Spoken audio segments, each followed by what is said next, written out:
I think I'm kicking things off. I'll thank everyone for taking the time this afternoon to kind of talk about our modeling project and where we're at so far, um, and kind of a sneak peek of the meeting we're having next week for our community advisory committee, and kind of going over some of the preliminary results and what feedback we really need from you guys as municipal staff.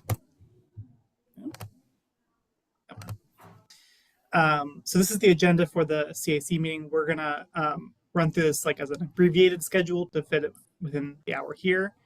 We'll kind of talk about the introduction, the initial findings from the flood modeling, and then go into the adaptation approaches, as we're calling them, the different ways of interacting with marsh restoration and marsh migration.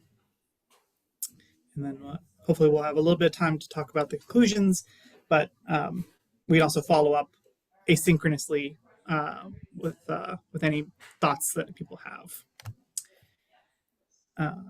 So just a quick overview and a reminder of where the project is and what it is. The goal of this project, hang on a second, I'm just going to close that door.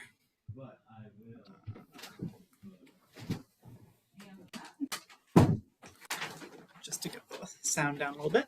So the goal of this project is to kind of advance the flood risk reduction benefits of the marshes and the marsh adaptation in the lower Neponset River estuary, and to develop some recommended long-term marsh adaptation frameworks, and really to develop a first phase project to restore some of the marshes and achieve some flood risk reduction benefits.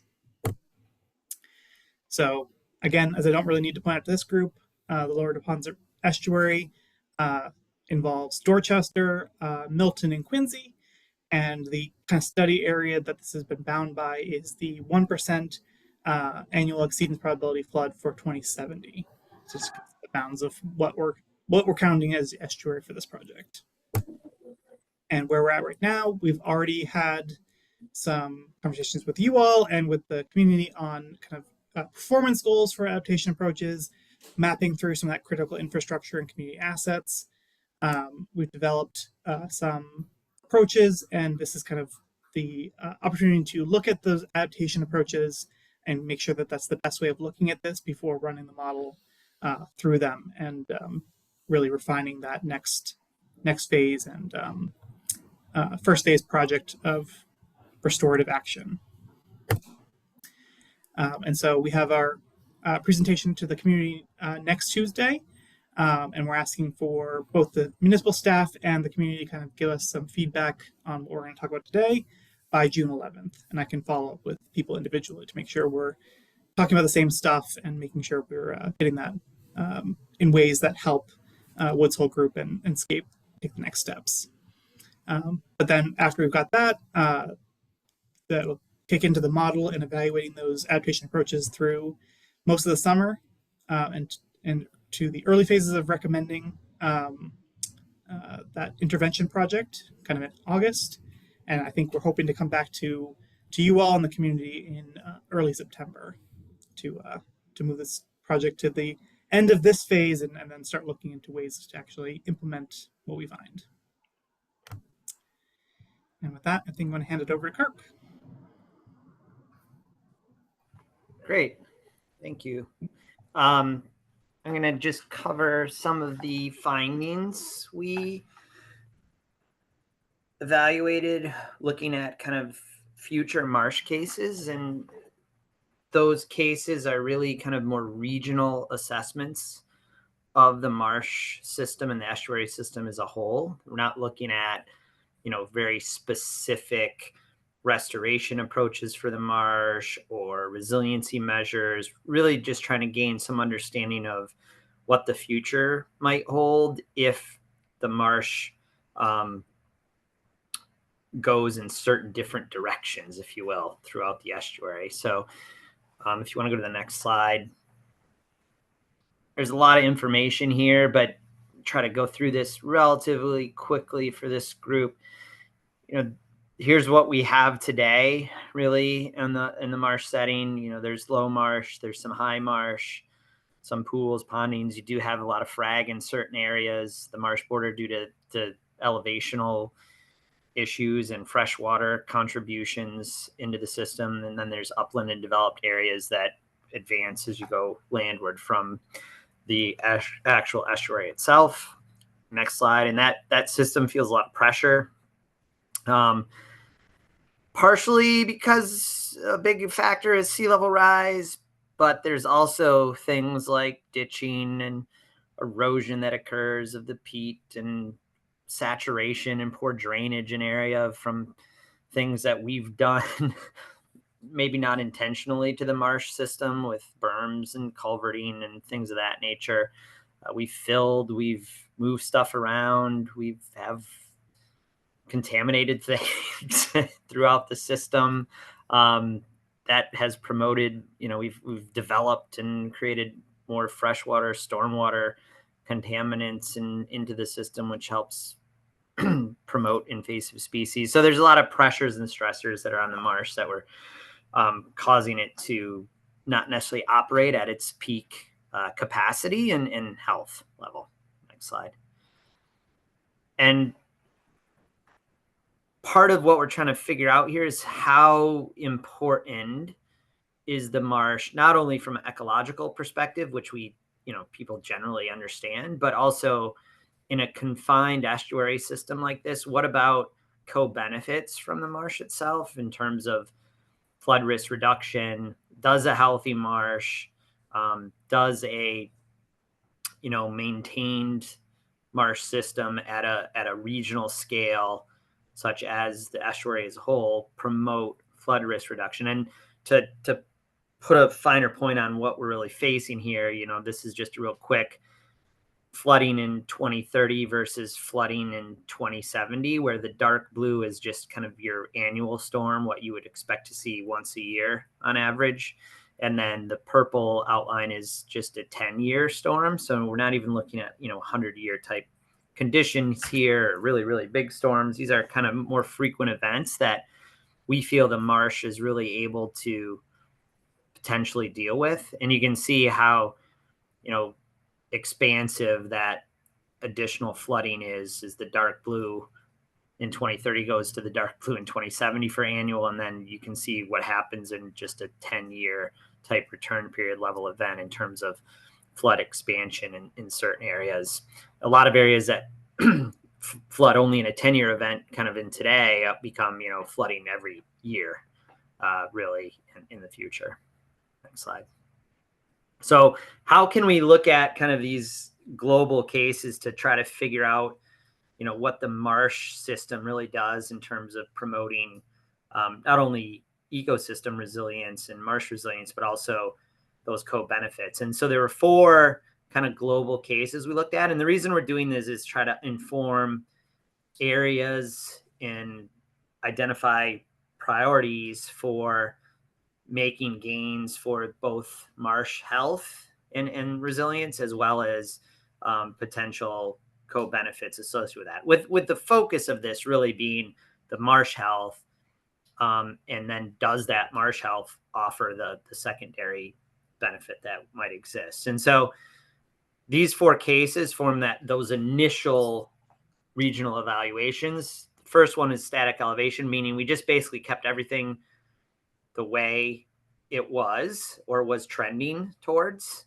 And that included marsh edge erosion that we've measured and seen out there. So we basically took information from the State of the Estuary report of the system and basically applied that and just had sea level rise kind of do its thing and transitioned high marsh and low marsh to mud flat and not really allowed it to migrate and kind of just kept it there. So that's kind of the most realistic potential future for the marsh if we don't do any interventions at all and just try to maintain the water where it is, if you will. The second one is like, okay, what if we just try to let the marsh, either through natural or anthropogenic or with our support, allow that marsh elevation to keep up with sea level rise? So what that means is we're not allowing it to expand anywhere or go anywhere, but to just keep the marsh at the right elevations that it has today, or the same elevations it has today relative to the water levels, right? So you still have intertidal areas. We're maintaining that area. We're not letting it erode. We're making sure that it has the same elevation. So that would be the, ability for the marsh to kind of keep up with sea level rise, if you will, which, we know naturally probably isn't going to happen because there's just not a big sediment supply in the system due to upstream damming and other reasons in the Northeast, where we're not going to get natural accretion in the marsh plain. The third one says marsh migration. That says, well, let's let it do its thing, and we're going to just get out of the way. Meaning, we're not going to necessarily try to keep the marsh where it is. We're going to let the marsh migrate and and move where it wants to move, and we'll get out of the way. So that means wherever it wants to go, we're going to let it go, and we're going to lose some of the marsh because it's going to drown and turn into mud flat. But we're also going to gain some because the new areas and elevations will promote the marsh. And the last one is kind of this transitional approach, which is we'll let it go some places where there's open space, but in the other locations, we're basically going to not let it migrate. So kind of more of a protection scheme, which isn't the mission of this project per se, where we're, putting up protection, but we want to just throw that case in there just to see what that really meant in terms of areas. So next slide.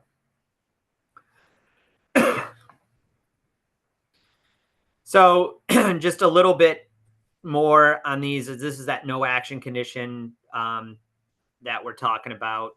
And you can see how the marsh transitions, just a zoom in of that previous one. Basically, everything transitions to mud flats. We lose a lot of marsh.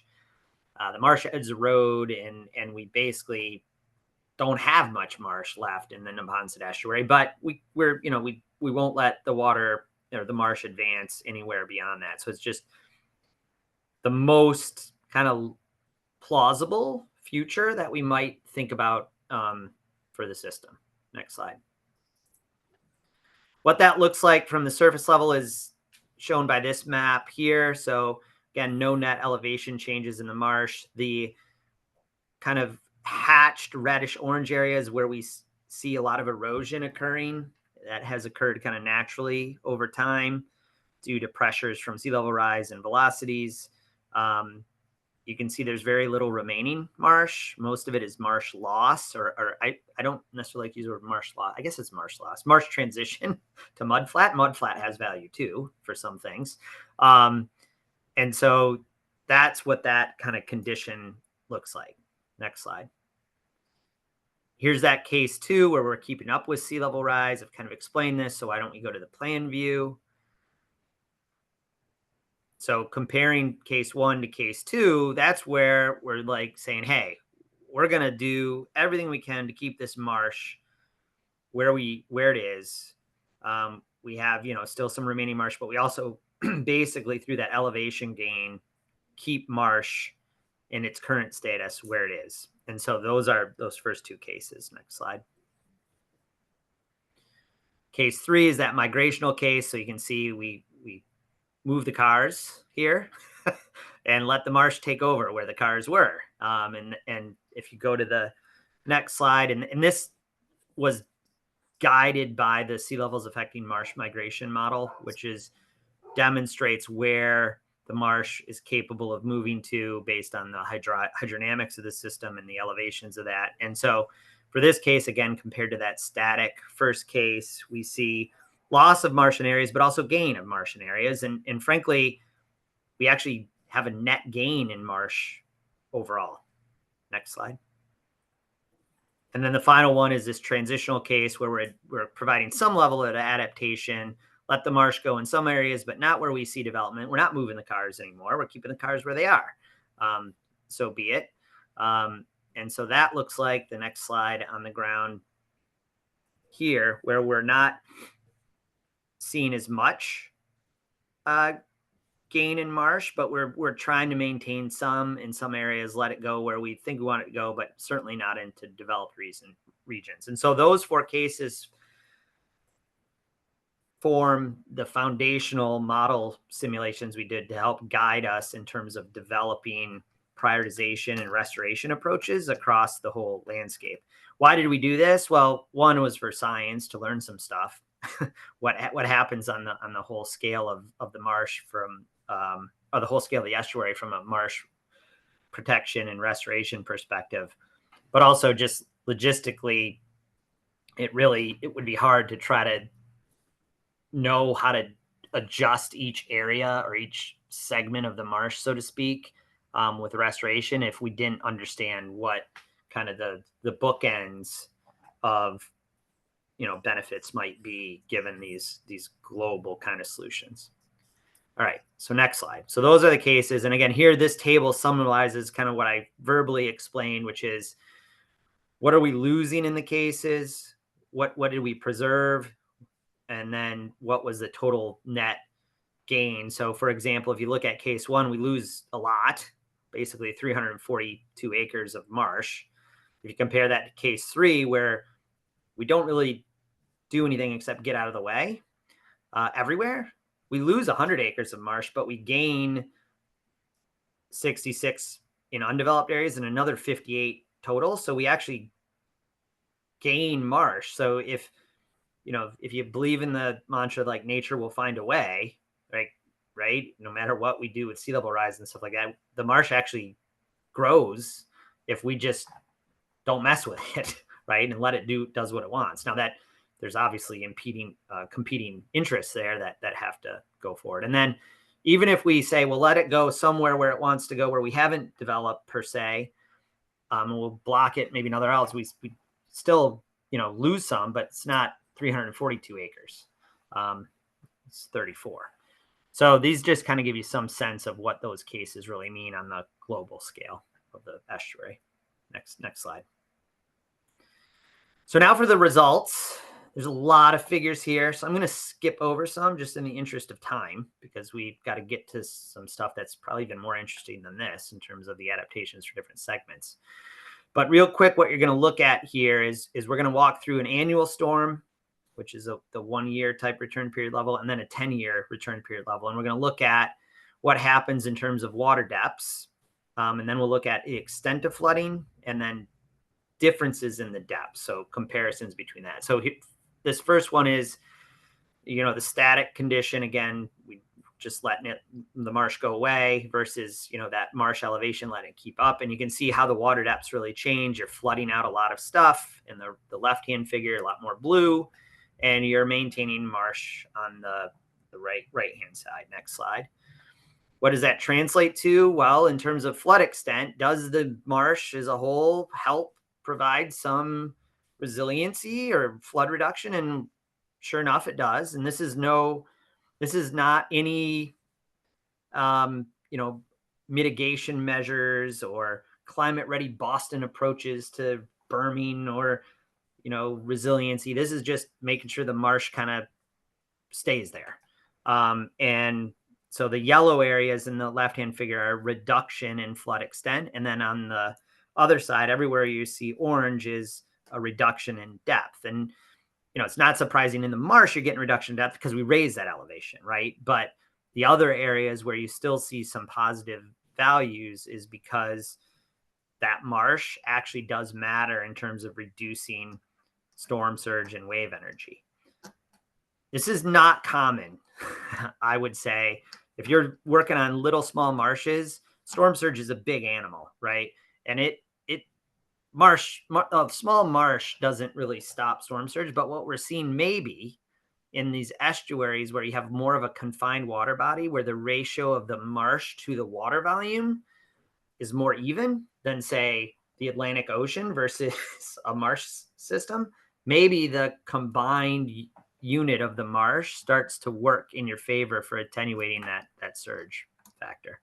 Next slide. And then here's the 10-year event. We'll just keep going, Sean. Less of an impact, I would say, in this case, because now the storms start to get bigger here. You'll actually see some of that blue is actually because we raise the marsh, the water can't get out. So one thing we learned very quickly is, like, you have to develop appropriate channelization and hydraulic elements in your, restoration approaches for it to work correctly. So the marsh is actually doing a job at reducing the flooding, but we're also not letting it escape once it does get into certain areas, which is what the blue increase in depths mean in this particular case. Next slide. And the point is, the marsh probably works really well for more frequent events, but when you get 100-year type condition, the marsh itself, even in a ratio like this, is probably overwhelmed. And then here's case 1 versus case 3, marsh migration. We'll just step through these a little quicker. This is the annual storm. Here you're seeing, less of marsh ability to provide flood risk reduction, but that's because we're letting it erode, we're letting it advance, we're letting it go places ecologically really good, but maybe not the best co-benefit. Next slide. And then here for the 10-year event, just keep going. Again, similar type results. If you go to case 4, now we're restricting some of the thing, and it's not a surprise here, but we wanted to kind of see what this looked like. Those yellow areas there are areas where we're not letting it flood anymore due to basically developed land and area. Those areas would be turning into marsh in other location, and if in case 3, but not necessarily here in case 4.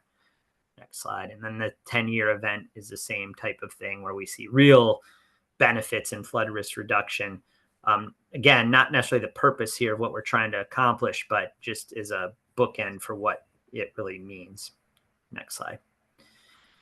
So right now, just in terms of the buildings flooded, you can see how these compare for the annual storm versus the various, the 10-year storm in a 2070 setting. I should mention all these runs we're looking out for the future in 2070 type conditions. And so, you're starting to see what's the benefit of things. So, not, doesn't stop everything, but, a reduction in 100 buildings flooded for case 1 to case 2 seems to provide some value, meaning the marsh not only provides some ecosystem benefit, but also some flood risk reduction values. And we're working on kind of filling in the acreage or the land area flooded for above mean high water as well. We're just quantifying some of those numbers yet. We'll get those in there by next week. Next slide. Kirk, I was just going to add, part of case 4, I think maybe just to emphasize, is also requires a substantial amount of berming to keep those areas off limits, right? Yeah, the way that it was done in the model was protect, right? So whether it's a berm or a wall or something, we're basically saying, hey, we're not willing to compromise developed area at all. And when we get to the actual design alternatives, that'll be a little bit different approach to it. But yeah, that's why those buildings drop quite substantially, because we're just basically blocking the water on purpose in that case. So next slide. So really the key takeaways here on these baseline model cases. And again, this is just the first step. We will be modeling much more detailed scenarios, which we'll talk about next. And I got to save some time for here. Basically, the flood risk is increasing due to sea level rise and storm frequency, but marsh loss also is playing a big role here. It does seem that resilience of the marsh system does translate to improved protection or co-benefit in certain areas in cases. It doesn't work everywhere. Doesn't necessarily work for your big storm events per se, but in the more frequent events in the future, that might be where the real benefit cost comes into. A lot of the stuff we're looking at Climate Ready Boston is that the more frequent storm events that occur really drive up the cost. And, the big ones are really bad and affect more, but they're not as frequent as what we're going to see from these smaller events in the future. Case 2 from the marsh elevation, we saw, reducing depths by up to 2 feet in the non-marsh areas. So that's pretty substantial. It reduced both fringe and penetration-based flooding in these smaller, more frequent events.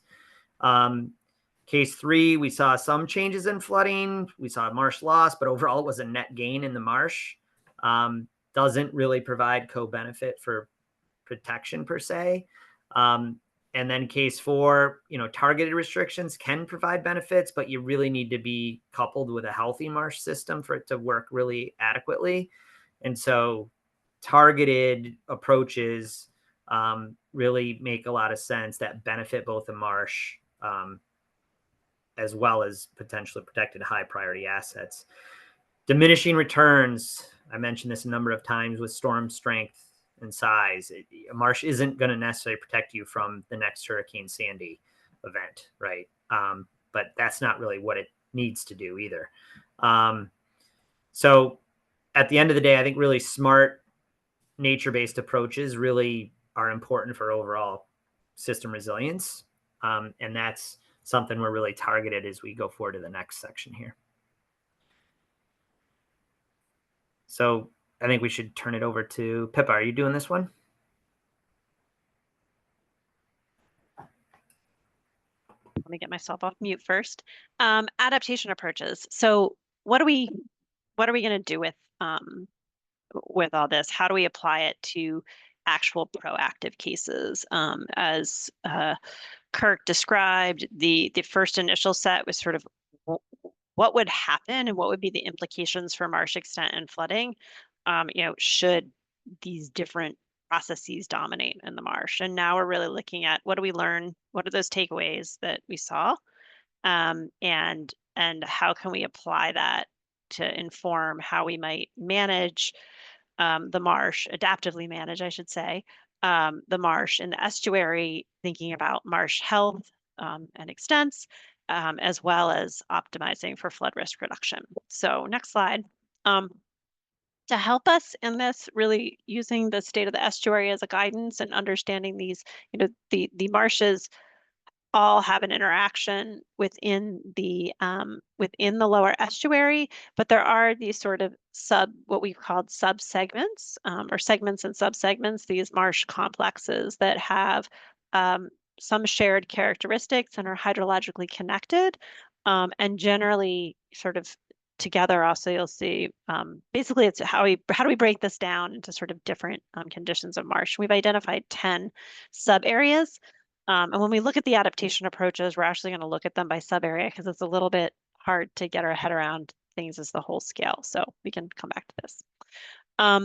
So this is an overview. These are conceptual diagrams of the marsh extent. So if you look at, we've bucketed these approaches into, we have sort of 4 approaches that are driven by an increasing extent of marsh, if you will, an accommodation of marsh and marsh migration, as which should have increasing returns for marsh health.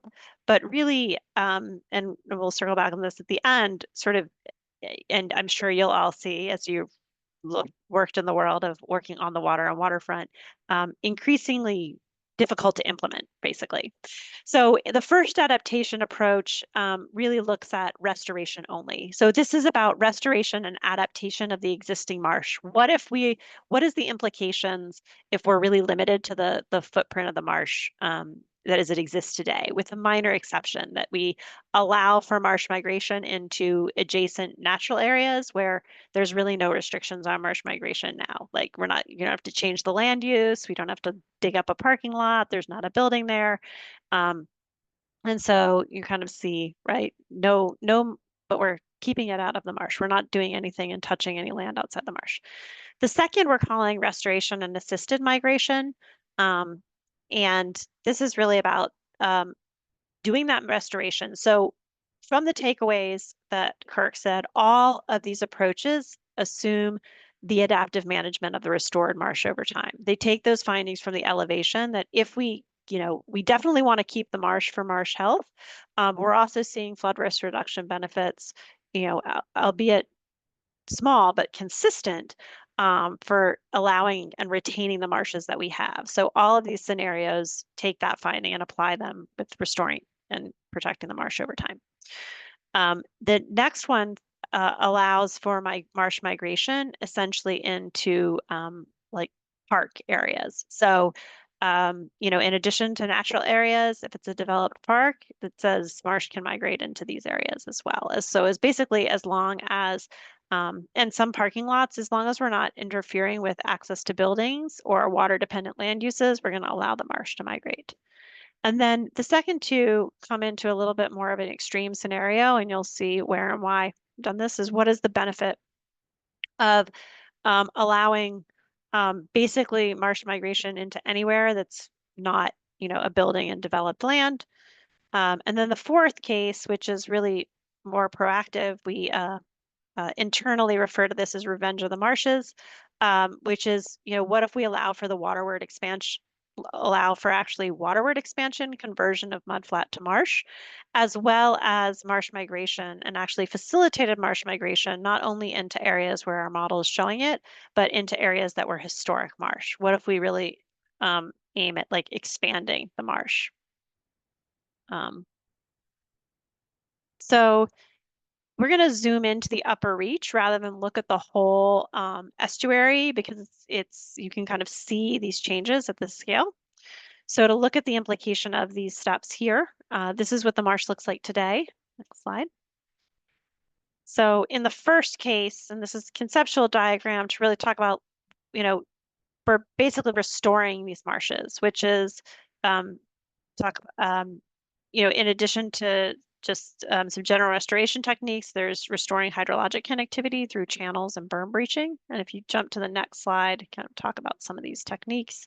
So at a high level, we don't want to get into too much depth today, but basically when we're talking about restoration, we're talking about things like ditch remediation, adding sills, not building out, but just adding sills to prevent erosion as water levels get higher and they're exposed to wave action. In management of invasive species, and then restoring hydrologic connectivity. So runneling, connecting low upland areas that might be drowning to allow them to drain, but also restoring or enhancing historic hydrologic connections through breaching of berms or enlargement of culverts, and in some instances, really restoring natural channels.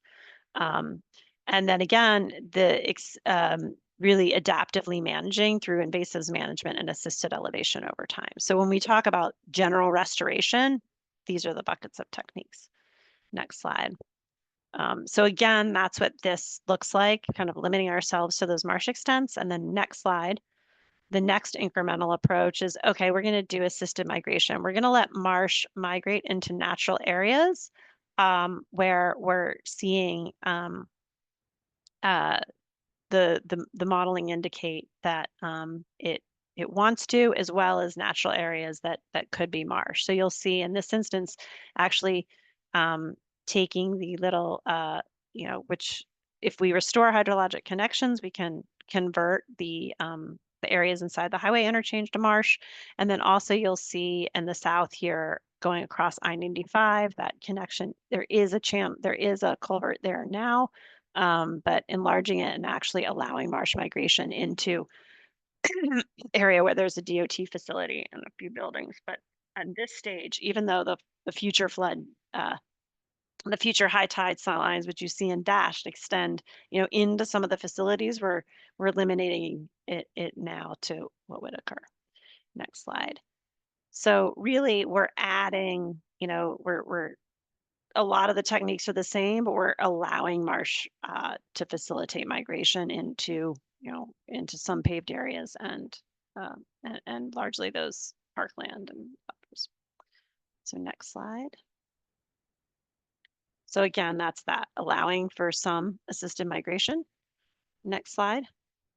And then a more intense assisted migration. So not the extreme case where we're allowing for it to move into buildings, but basically looking at, if it's just a parking lot, that's not a road or anything, we're gonna allow that to convert to marsh. And so you'll see this allows the expansion of marsh into areas that would be at or below the future high tide line. Things to think about. Yes, we're kind of losing paved and developed areas, but this is something that's projected to be below high water by 2070. And then finally, in the last, and so this is just those additional techniques. Next slide. So the last one, what we want to kind of show here is we did begin to look at some of the historic extents of marsh. And in this one saying, what if we are not just looking at the models, but we're looking at sort of where these waterways were historically and the hydrologic connections that want to happen. So if we go to the next slide, you'll see, and we'll see this a little more dramatically in the next case, but really this whole area between Granite Avenue and I-93, converting to marsh, it is very low lying, it is likely to flood a lot. And the question there will obviously sort of has benefits for marsh extents and health, but the model will help tell us if does that actually have flood risk reduction benefits for some of the surrounding areas or roadways. So that's a look. And again, this is anything goes in terms of marsh migration. So I'm going to run through that sequence a little more quickly in another area. And I think we chose this second one because it's maybe the most at Sagamore Creek, this little Y-shaped creek that just ends into the parking lot. Is Sagamore Creek, and an area where we're actually on this parking lot not seeing a huge amount of flooding because it is high ground, but in the upland areas see a lot of future flooding in Quincy. So this is what the marsh extents look like today. So next slide. In that first case, really just shoring up the marsh that we have, helping it adapt over time. So it's keeping to those original marsh extents. Next slide. In the second one, allowing for assisted migration into adjacent areas that are not that are that are not critical pathways. Next slide, and are also below high tide. In that next case, really allowing for marsh expansion and assisted migration into low-lying areas that are paved as long as they're not buildings, and really focused on restoring the hydrologic connection. This isn't the exact location, but is pretty much this marsh fragment, was historically part of one marsh complex. And then the next one, if we look at this is what this marsh looked like in 1921. That's Sagamore Creek, kind of connected all the way through. Next slide. And I think we have a more recent, but it's also actually what it looked like as recently as 1969. It wasn't until I think the early, next slide. We don't have that one, but it was early 70s, same year as the Clean Water Act was passed, that this area was filled and developed, right? So this would be our extreme restoration scenario.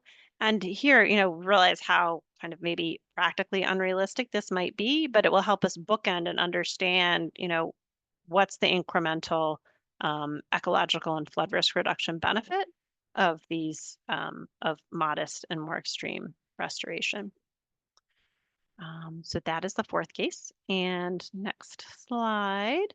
So just kind of looking at these, as you can see, it's a little hard to see at the estuary wide, but we can zoom in and out. That's why we stuck in the focus areas. But this really has sort of an expanding footprint of marsh that'll help us understand the relative health benefits, but mostly relative flood risk reduction benefits of these different extents of adaptive management, restoration, adaptive management, and assisted migration. Next slide. Just conceptually, because those are hard, these are again those buckets that sort of really categorize these by their implementation feasibility is really the lens that we've been thinking here. Anticipating, obviously an increasingly large marsh extent in each, anticipating the potential for flood risk reduction, but how much and what is the trade-off relative to these sort of somewhat major thresholds in terms of the challenges to that. So again, I want to circle back to the map. So again, these are the segments, and we've actually thought through, based on that initial modeling, the relative prioritization of these segments. You can jump to the next slide.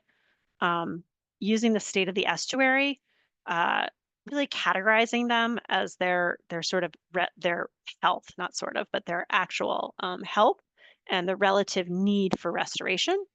And then using the model results that Kirk that Kirk went through, whether they have high or low potential for flood risk reduction, either at the estuary scale or more localized. And so next slide. You can really see this categorization of segments, and this will help us. This informed some of those scenarios. Will also help us as we move forward to really identify, and prioritize where to start in terms of adaptation recommendations.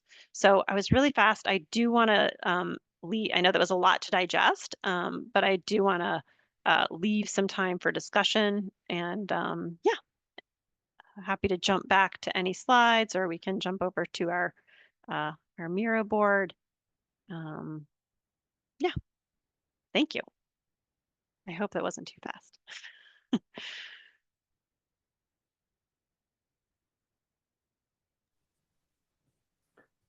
I actually got to see the draft run of this last week, and I can attest it's a lot to digest in one sitting, especially when you try to do it twice as fast as we're actually planning to do it. But do people have questions or thoughts? Or I mean, I think just to be clear that, and maybe people already got this clearly, but sort of the process here has been do kind of generic modeling just to try to, in those so-called cases, the base cases or the global cases, to try to understand how things generally kind of work. And now really what we're doing is trying to say, going segment by segment, but what could you more specifically do in each little section of the marsh, sort of understanding from the generic cases what might be beneficial, because those generic cases sort of show different outcomes in different places and different levels of benefit in different places. And the team has really kind of started to suss out, like, okay, here's an actual, specific and thoughtful set of things, kind of ranging from less aggressive to, let's be blunt, probably unrealistically aggressive marsh, to try to understand a more site-specific way what the pros and cons of different approaches are. And I think what we're really looking for feedback from people here is really the definition of these new, what we're calling adaptation. And I stumble with the nomenclature. We're not calling them adaptation cases. We're calling them adaptation something else. Adaptation approaches. Approaches, yes, to try to differentiate them from cases. So basically, we're looking for input on whether those four combinations of things are the things that in fact make sense to model in the next round of modeling. Those haven't been modeled yet. Like are the flood risk reduction outcomes related to these adaptation approaches? Like, is that helpful for you? We're kind of interested in, does this bucketing or grouping of degrees of adaptation make sense for you? Or are there things that we've put together that don't belong together? Are there questions or definitions that you would do, questions that you have, or definitions, or things that you would want to see teased out separately? Kirk, Annie, please add if I didn't phrase that clearly enough.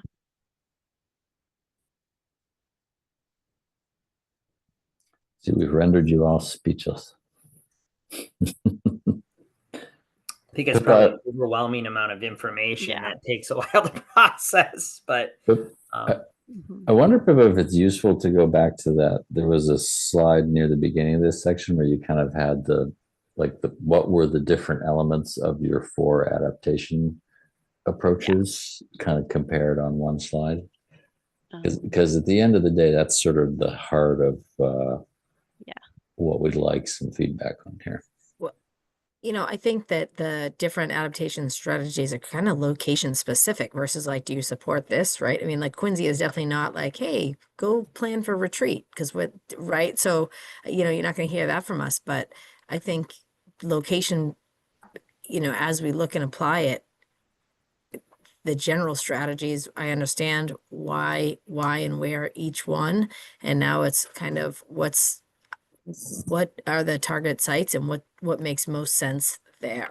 And I can't generically feedback because I can't ignore the specific site locations from the question. Yeah. And I can share some of this. And I think, I mean, Kirk, way in here, but we've tried to balance, right now, it's not like we're saying one of these is like right or wrong, but do they enable us to kind of use the flood modeling to understand the degree of benefit that they have to inform a decision about what to restore? So for instance, maybe let's take, Quincy, that again, that's the really Yep. dramatic one. So I'm just going to use that. Like our first case kind of showed that, if we like, migration within the limited sense, is there a benefit to this? If there's no benefit, then it really downplays that. But, if looking at, say, the base case, right? Like no marsh migration here, right? Could there be, if there's a difference in flood risk reduction, in this area from expanding the marsh, well, we're not, don't want to take buildings out, but what level of flood risk reduction would make it, viable or perhaps beneficial to, retire a parking lot? So I think we're trying to tease out those thresholds and apply them a little consistently across the Right. And area. then we're having these conversations without the landowners. Right. And so like, I don't like that. Right. I And mean, that's why we're trying to be that's why we kind of took a systematic approach, because the conversation is to find the information about it. These are not recommendations. I want to be understood. really Yep. clear. Like Yep. we're trying to But so get the information about trade-offs that you might use to start that conversation. right. So I would tell you, let's focus on there and what Quincy's Okay. answer would be, right? So let's kind of zoom in. So this is the State Street complex. This is a location that is a major economic driver for our community. In the Resilient Coast new mapping, it shows one of our highest risk vulnerable areas. It has, like tomorrow's high tide, that entrance area is likely to go underwater first, right? That's one of our first most vulnerable areas. So for sure, that would probably be an area that Quincy is interested in shoring up to maintain. Is there areas of marsh improvement and that we can make maybe some nature-based solutions that would be open to? Of course, but that is most definitely not a marsh migration area. I mean, you would just be run out of Dodge, right? Like that's just not an option. So we have areas that, flood undersized infrastructure. We have a lot of need at that location. We've talked about, it's in our hazard mitigation plan. We've talked about bringing some projects forward. Quite frankly, on our end, it's capacity. There's in that North Quincy T station area, gateway to our city, there's a lot of development happening. And so, like that's a big conversation. And I would say it is not an area that we're interested in seeing marsh migration. I'm with you. We would not permit that today, right? It would never be built today. But how are we going to deal with the sins of the past, and what are our priorities? That is protecting our economic center when there's so much other marsh areas that we could start with and then shore that one up would probably be our priority. Yeah. And I think the question here is looking at this more globally, and Kirk, please jump in if I misstate this, but this area is all within the future 100-year floodplain. Obviously, The Yep. area that is going to flood from more frequent storms, like the annual storm or the 10-year storm, is much smaller around here. But some of those critical locations that you highlighted are at risk. And so the question is, does expanding the marsh area and retaining marsh area locally here or in anywhere around it actually provide flood risk reduction benefits? Does that delay the time in which you need to raise that street or the or the And I infrastructure that you need to approve? And that's all that we're trying to test at this juncture. Yeah, no, good to know. Like, so for sure, what are the flood risk reduction strategies that we can do? I would think the city would be open to, having you help us develop projects that we could then move forward on, right? Yeah. Um, And the and scope that we're just looking at is how can marsh adaptation and restoration benefit that? We're not kind of going beyond that to those other strategies, but you can then factor that into other yeah, plans. now that white line, is that the FEMA flood line? Is that a 100-year line? What is the line? That is the limit of our study area boundary, which is Oh. defined by the 1%. So basically your FEMA flood in Yep. 2070. So Okay. with the Massachusetts Coastal Flood Risk Model projected sea level rise. Kirk, did I Gotcha. get that? Yeah, Just to be clear, that's not FEMA's number. That's Kirk's Yeah, yeah. estimate This of is a where the FEMA projection. number will be in 2070. Yeah, because I'm pretty familiar with the flood maps in that area, and I was like, well, I'm pretty sure we made some changes. So I was just trying to understand what those lines were and what the kind of topography alignment was. Yeah, it's the state standard sea level rise with storms for 100-year condition Got in it. 2070. So And it's also important to note it's without rain, right? This is Yeah. only This is seawater. just coastal. Yep. coastal, Yeah.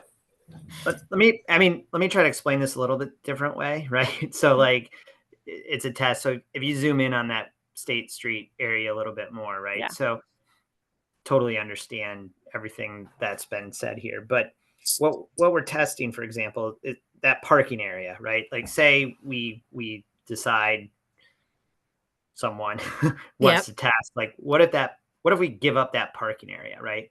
And I'm not saying this is what would happen. We have no idea right now. But if you gave up that parking lot, right, and in turn that meant that the actual building wouldn't flood under cases, that might be something that the private property owner might be interested in if you could relocate the parking to a parking structure or something like that, right? So the idea, the idea isn't really just like, well, we're just not going to like give that up, right? But if you could reduce flooding on your the impervious surfaces, yeah, that maybe there is value in that. So that's the kind of approach, and it's just really gaining information, right? Nobody's projecting this recommendation. I think when you're doing community outreach, it's very hard for the general public to understand the difference.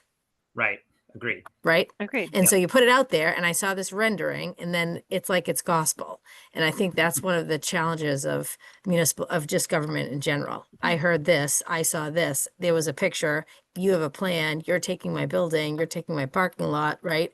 And it's like we're always chasing back this is the study, and this is what this is how it could add value. Yeah. So how could we present this differently? Like what we did conveys that, and because you can't not study, like scenario planning is one of the most useful tools to understand, right, the relative things, which means you need to test scenarios that aren't possible. So it's so interesting. So I wish our engineer, like Paul Costello, is usually on these calls, and the city of Quincy's doing a lot of modeling as well. And so I guess sometimes it's like this is what's hard is you need the advocacy organizations, partner organizations, because you add, like this is what we had our morning session at MAPC that I was at, right? It's like you guys get to add capacity to support the municipalities and work that we just do not have bandwidth to do. Yet, as you're communicating with the public, and it's like the plan was out there, and when the city's not the driver, this is when kind of public discourse misunderstands the point, right? It's like, because it's happening on, for example, private properties being studied. Yeah. So kind of interesting. I guess I wasn't quite, I was not quite sure what where things were myself on this, right? I just have a lot of balls in the air, but no, I appreciate the value. I think the city's kind of doing parallel efforts on some of this with our modeling. I think there for sure is a commonality to what you're doing with what our city interests are relative to it's why it's a priority in our hazard mitigation plan. What are we going to do? How are we going to address it? What your findings and your outputs are can help us through that challenge because again, it's like it's on the list. It's a priority. State Street's a priority. It's a major economic driver and center of the community. People need to go to work. The money needs to move, right? Like just because Quincy's going underwater, the rest of the market's open. So yeah, it's a challenge. So no, I value what you're saying. I think just the general, I think the struggle is the what to do where is not an easy plug and play. And again, Oh, I I think what we're agree. trying to present and that we're trying to tease out is what, how do we frame this to figure out for recommendations? Again, these are potential adaptation approach. Maybe we need to communicate that differently. I'd be Yeah. want So to think about what those budgets because it's sort of what we learned from this, right? That informs a recommendation. These are not recommendations. But I think what people see first is, or they hear first, even though it's, you have it further down is like, oh, they're telling us to retreat, right? And so it's like, you've got community front lines that just are not at that conversation. The equally weighted scenario is this. And I get it. All that we're doing now, again, I don't think we would ever, and we'll talk to the CAC about sort of the process. We want to bring everybody along, but like, would never share recommendation. Like the flood modeling results may say this is not helpful. Right. They might say it's I helpful. do think that's one of the interesting things with this, because we're environmentalists and we're advocates and so forth, but we understand the world has other priorities too. And I think, one of the really interesting things to me is that at the conclusion of all of this is that, there's really no flood benefit to this. Then it's pretty obvious that that's not going to happen. But I would hate to kind of, in this kind of thought exercise modeling, I'd hate to sort of say like, let's not even ask the question. And in some ways, I also think there's some benefits to like NEPRA being the entity that's asking these questions as opposed to the city, right? Like it would be 1,000%. politically explosive if the mayor was like, this is my map and we're taking out State Street. Right. Whereas having us do it sort of, can give some thoughts of whether there are benefits, whether it's something to consider. Maybe it becomes mitigation projects, or maybe the conclusion is, we got to protect it. Or the other thing I would say is that's been interesting. I've just been trying to wrap my own head around it is, with a lot of this development, we're just sort of saying, okay, model, pretend that this area doesn't flood, but like somebody probably has to spend ginormous amounts of money to keep it from flooding. And do we have the resources to do that everywhere? So it maybe provides something that informs a different process that we can't drive. It's probably more along the lines of what the city's driving. Yeah. So no, Ian, I really appreciate that context, right? So I think the, versus the what adaptation strategy do you support, right? As if you got to pick one from the menu. I think the way that Ian worded it of this is a modeling to review opportunities to improve, flood control and health marsh benefits, right? So it's like, put it on the benefit versus the loss. And I think the way I was seeing it coming in, hearing it today was like, one of these strategies is going to happen and this is what you're going to do. And like, nobody wants to be told what to do, right? But what are the benefits? We studied this for you. Have you looked at what could, right versus like, like the end of the world's cut, right? So like, okay, we get it. We see what these projections are. There's disparities amongst all of that. So that gets like the public spun up. So now it's like, hey, here's a model that we're looking at. And why are we looking at this model? Like the way Ian pitched it was, what are the benefits and what are the opportunities and what are some outcomes for supporting the watershed in the parcels within, right? So I feel like if you could kind of frame it a little more that way. What are I the potential, what are the benefits and opportunities of these Mhm. incremental degrees and extents of restoration? Sort of, Yeah, this is versus about pick up. marsh. And I apologies if I ever said pick or even implied that, but I thought we framed very clearly from the beginning that these are just adaptation approaches that we're going to test and analyze. There's nothing that relates to recommendations at this point.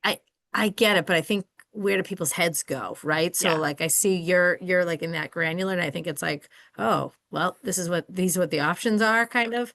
Yeah. So no, I appreciate you giving. I didn't mean to kind of monopolize the conversation for Quincy here, but you're really looking at an area that we are concerned about. We do want to make some improvements to that area. That is a priority.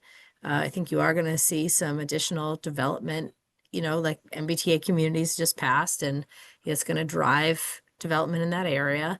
And so whether there's things on the private sector, things in the municipal sector that need to happen relative to that area, it's going to get addressed. So yeah, I think it would be helpful for you to kind of suss out some benefit options, because then if it is a private applicant, here's a mitigation strategy that's been, um, Yeah. Schematically discussed. Right.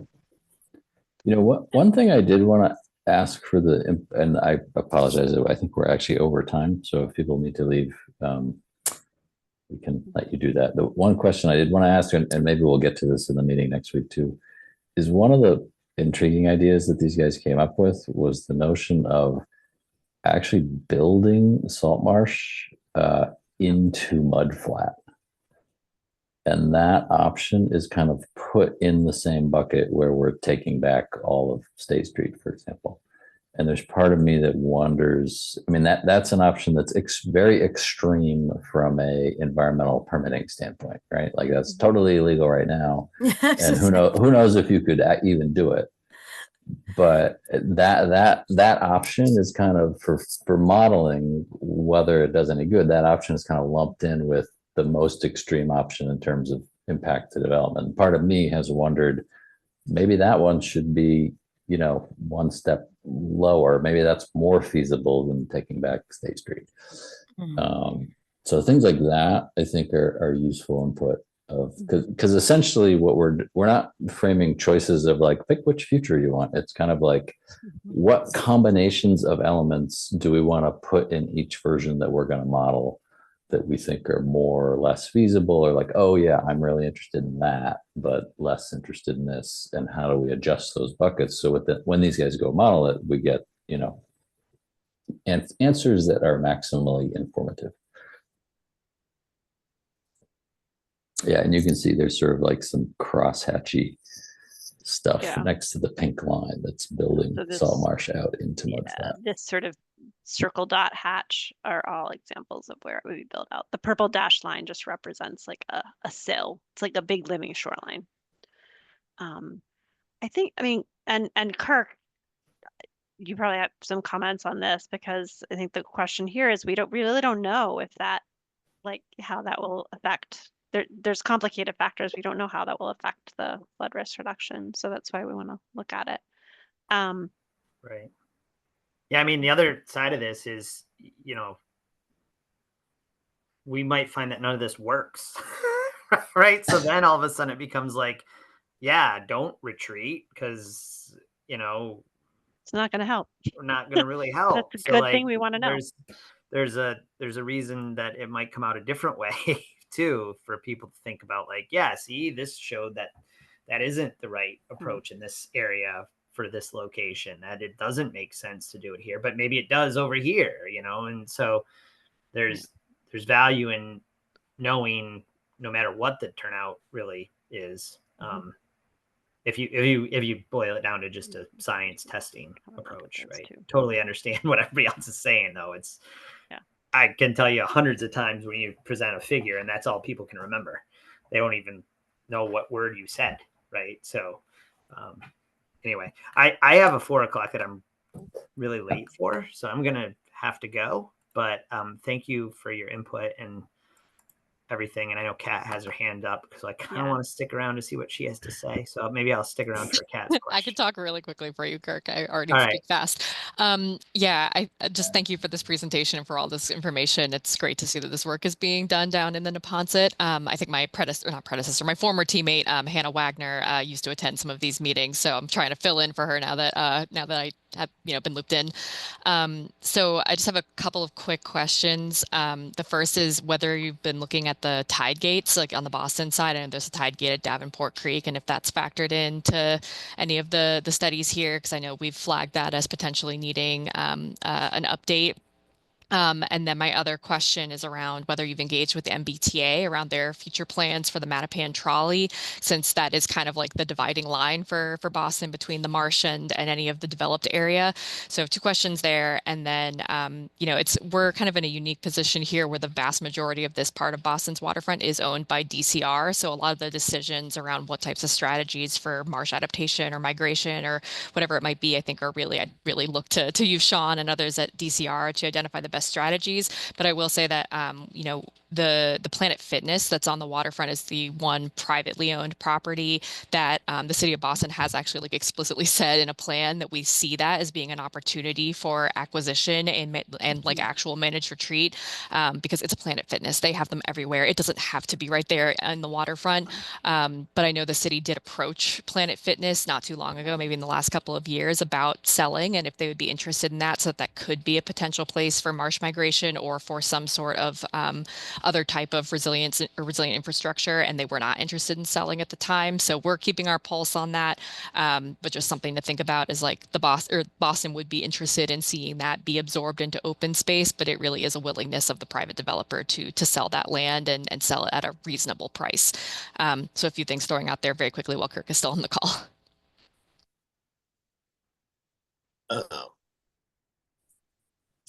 Yeah, Sean DCR here. Sorry, I missed my phone got cut off and I missed some of the modeling and I'm driving, so it's it's not the most cohesive response, but for sure I think this is probably to be expected. But for us at DCR, we're definitely looking at and interested in like a holistic approach to sort of restoring the marsh platform. DCR, we're working on developing our own smart teams. So I mean, realistically, on our land within the resource, that holistic approach to sort of restoring to former conditions or as good as close as we can get to that, and having the marsh be able to sort of respond to changes is likely the route that we're going to view this through that lens. And then again, sort of obviously outside of our property boundary resources, excluding maybe the floodplains and roads, which I'm not really my purview so much. We're not going to be super focused on some of the other issues that municipalities are going to be worried about, and sort of maybe walling off some of the flooding. So but at least for us, we're certainly just going to be looking at those holistic approaches to just sort of fixing the areas within the marsh. Okay. Do you have any thoughts about the waterward expansion, the conversion of mudflat to marsh? I think from a permitting aspect, I think it's obviously tricky, and then with all the financial situations we're going to be faced with, I feel like that again, just as of today, that's a pretty big price tag restoration. And with how much marshlands DCR is faced with sort of fixing right now, and the pools of money we have at our disposal, again, as of today, it seems like a pretty far reach, but who's to say in the future?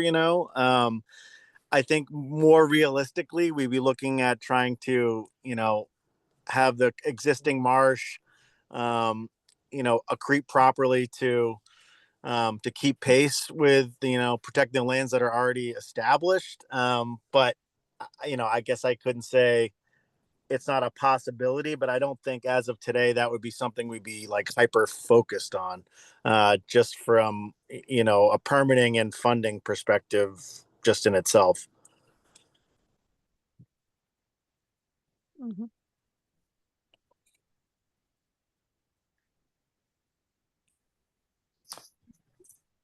Thanks. And I guess Kat's gone, so I can't thank her, Yeah. but thank you, Sean. I think that's useful input, and from you as well, Margaret.